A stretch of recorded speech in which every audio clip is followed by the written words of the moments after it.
Most Sundays. What I do is say, hello God, here we are again. And whenever I stare at a blank wall for preaching, and I have no idea what to say, and I think I've said all that before, how can I take a new take and kind of all of that, I just say, oh God, I need your strength to help me do what I have to do. And somehow the good Lord always seems to come up with it.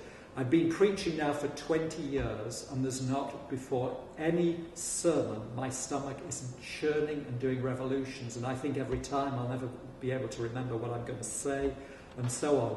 And people always say, you're so confident, you love preaching and all that. Yeah, well, if you're in my stomach, you'd realise that was not the case.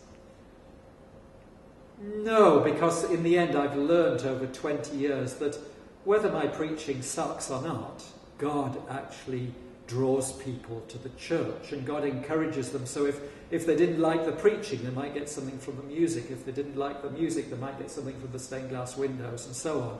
And because we believe in this parish that the whole world is charged with the glory of God, then this whole site is sacred, and that everything has its part to play.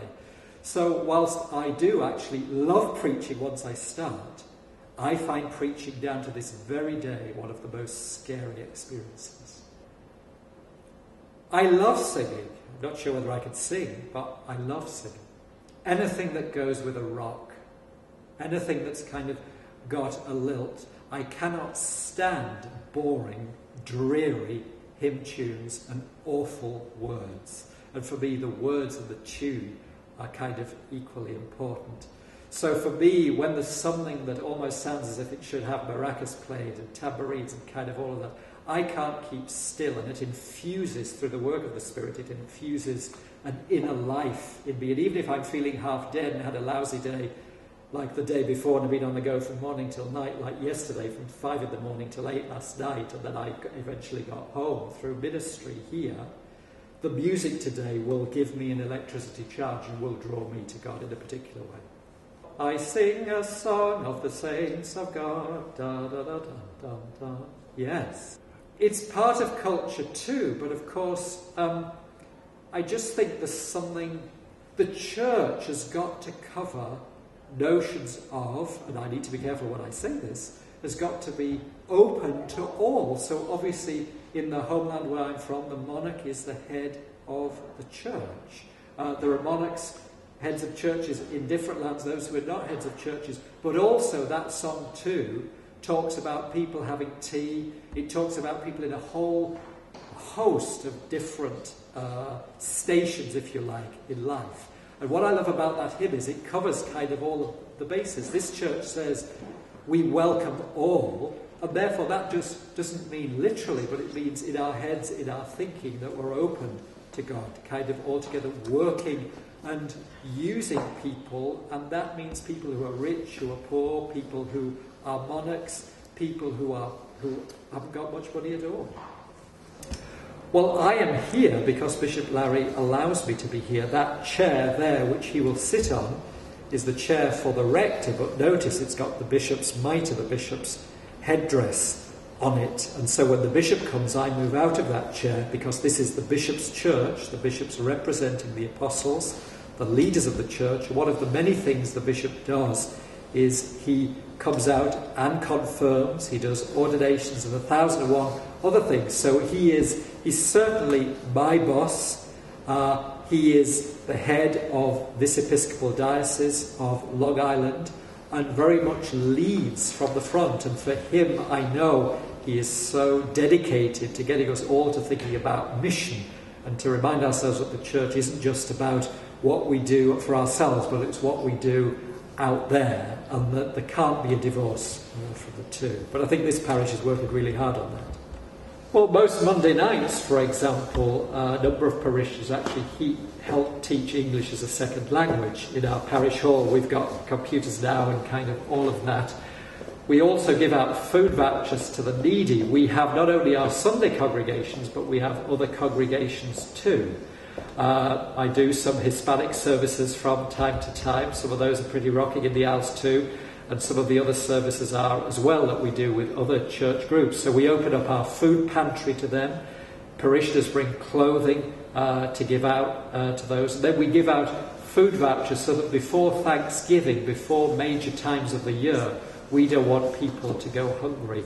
Sometimes people give me money to give to the poor and the needy, and I give those things out. But it's not just what I do.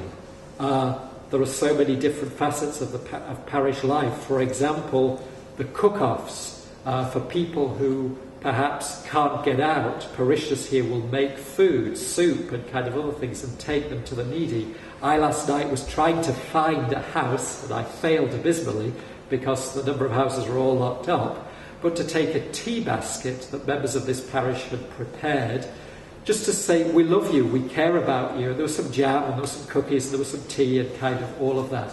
So I think there are a few little examples of this combination of our in-reach and helping to encourage each other to feel loved and cared for, but also keeping the church doors open to the hungry and the poor. One of my favourite stories is some of our work with one of our groups in the community started by myself and Father Michael delivering bagels and hot coffee at 7:30 every Wednesday morning to a group of workers looking for work lining up on Forest Avenue.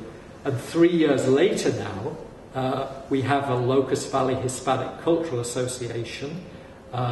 We also have regular services, regular meetings and regular dinners, funded not least by a parishioner as part of our outreach to them.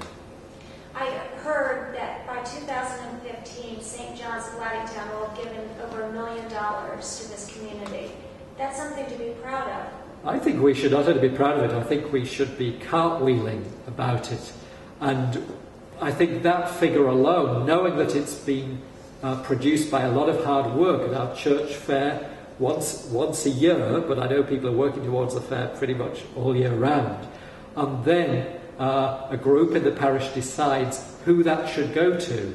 Should it be the local diocesan Camp de Wolf project? Should it be the local shelter? Should it be Episcopal Relief and Development for nets for life, mosquito nets for life, and different things? So, you know, our outreach, it's produced through hard work here, but it goes in the local community. Lots of local needs are met, but also further afield too.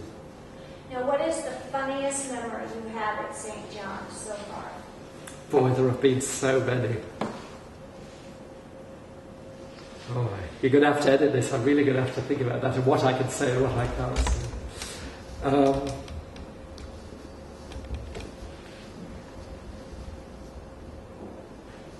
I think, I mean, one of the many things, when people forget to do things, and like you're kind of up there, kind of waiting for things, and then I'm kind of grinning like a Cheshire cat going...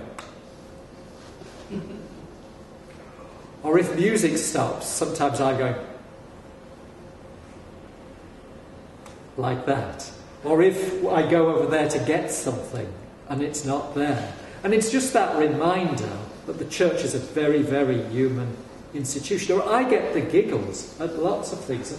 I don't know about you, sometimes when I'm in church I actually burst out laughing at something. Or if I hear some words in a hymn and I think, oh, what on earth is all that about? I'll just burst out laughing.